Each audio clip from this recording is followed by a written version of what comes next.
بسم اللہ الرحمن الرحیم رب زدنی علما۔ آٹھواں بڑا گناہ اور حرام کام، کسی چیز میں نفع پہنچانے کا اعتقاد رکھنا۔ شرک کی ایک صورت یہ بھی ہے کہ انسان کسی بھی ایسی چیز میں نفع پہنچانے کا اعتقاد رکھے جس چیز میں اللہ تعالیٰ نے نفع پہنچانے کی قدرت نہیں رکھی، جس طرح کے بعض لوگ نجومیوں، کاہنوں، جادوگروں کے اشارے پر یا وراثت میں ملنے والے مشرکانہ عقیدے کی بنا پر شرکیہ تعویذ، گنڈوں، مختلف قسم کے منکوں، پتھر کے نگینوں، کوڑی اور دھات کے بنے ہوئے کڑے چھلے وغیرہ میں نفع پہنچانے کا اعتقاد رکھتے ہیں اور اپنے گمان کے مطابق نظر بد سے بچنے کے لیے انہیں اپنے گلے میں لٹکاتے ہیں۔ کوڑی سے مراد سفید رنگ کے منکے اور سیپیاں ہیں جو اندر سے کھوکھلی ہوتی ہیں اور سمندر سے نکلتی ہیں۔ کھجور کی گھٹلی کی طرح ان کے درمیان بھی ایک شگاف ہوتا ہے۔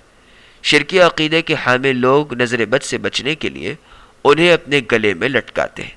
عربی میں انہیں ودعہ کہا جاتا ہے، جس کی جمع ودعات اور الودع۔ القاموس المحیط، الصحاح اور معجم الوسیط میں ان کے معنی دیکھے جا سکتے ہیں۔ رہا ان اشیاء کا گلوں میں، ہاتھوں پر یا جسم کے دیگر مقامات پر لٹکایا جانا، تو وائے افسوس آج یہ ساری شرکیہ چیزیں ہمارے مسلمانوں میں کس قدر زیادہ عام ہو چکی کہ کوئی ان کو شرک ماننے کے لیے بھی تیار نہیں۔ اللہ غارت کرے رافضیت اور جاہلانہ تصوف کو، جنہوں نے ان سارے شرکی عقائد کو جنم دیا۔ ہند و پاک میں بھی اکثر دیکھا جا سکتا ہے بعض بسوں اور ٹرکوں کے مالک مزاروں اور قبروں سے لائی ہوئی جوتیاں گاڑیوں کے نیچے باندھتے ہیں، یا کالے رنگ کے دھاگے اپنے پیروں کی تصویریں یا اس قسم کی دیگر شرکیہ چیزیں بسوں میں لٹکاتے ہیں تاکہ اس طرح ہر قسم کے ایکسیڈنٹ اور نظر بد سے بچا جا سکے۔ بعض لوگ بواسیر کے مرض سے شفا پانے کے لیے مخصوص قسم کے چھلے انگلیوں میں پہنتے ہیں۔ نظر بد سے بچنے کے لیے گھروں میں تعویذ دباتے، مزاروں سے لایا ہوا نمک کھاتے اور دیگر طرح کے شرکیہ کام انجام دیتے۔ اس طرح کی ساری چیزیں حرام ہیں۔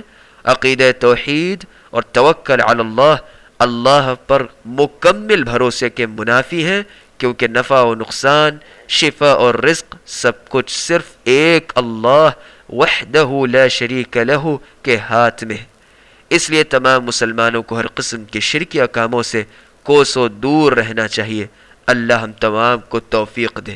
اسی طرح مختلف قسم کے نگینوں والی انگوٹھیاں پہنتے اور یہ عقیدہ رکھتے ہیں کہ ان نگینوں میں خاص قسم کی تأثیر پائی جاتی ہے، مثلا مصیبتیں ٹل جاتی ہیں، پریشانیاں ختم ہو جاتی ہیں، مشکلات آسان ہو جاتے ہیں وغیرہ۔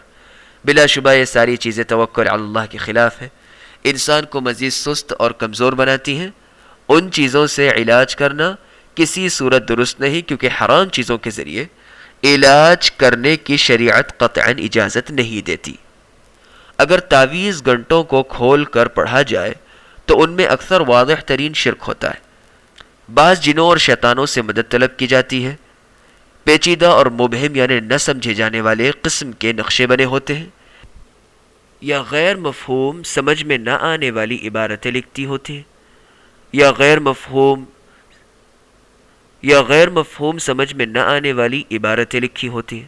بعض شبدے باز مداری تو قرآنی آیات کو دیگر شرکیہ عبارتوں کے ساتھ ملا کر تعویذوں میں لکھتے ہیں، اور بعض ظالم تو تعویذوں میں قرآنی آیات کو گندگی یعنی پیشاب اور حیض کے خون سے لکھتے ہیں۔ انا للہ و انا الیہ راجعون۔ گزشتہ سطور میں بیان کی گئی تمام قسم کی چیزوں، منکوں، نگینوں، کوڑی، کڑے چھلے، تعویذ، گنڈے لٹکانا یا اپنے جسم کے کسی بھی حصے پر باندھنا حرام ہے، اور اس کی دلیل نبی کریم صلی اللہ علیہ وسلم کا یہ فرمان ہے، من علق تمیمۃ فقد اشرک، جس نے تمیمہ یعنی تعویذ وغیرہ لٹکایا اس نے شرک کیا۔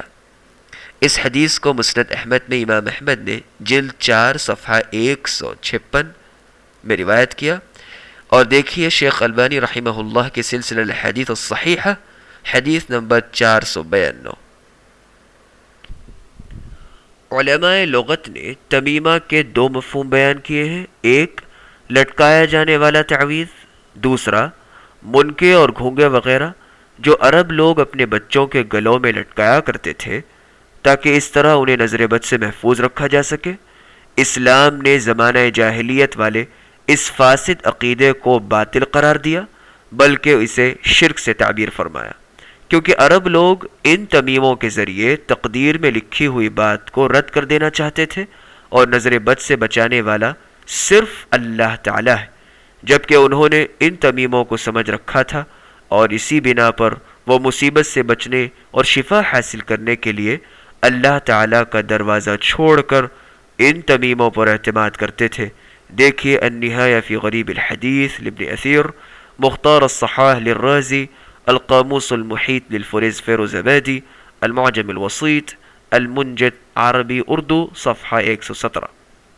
تعویذ وغیرہ لٹکانے والا اگر یہ عقیدہ رکھے کہ اللہ کے علاوہ یہ چیزیں بذات خود نفع و نقصان پہنچا سکتی ہیں تو وہ مشرک ہے، اس نے شرک اکبر کا ارتکاب کیا۔ اور اگر یہ عقیدہ رکھے کہ یہ چیزیں نفع و نقصان پہنچانے کا سبب اور ذریعہ ہیں، حالانکہ اللہ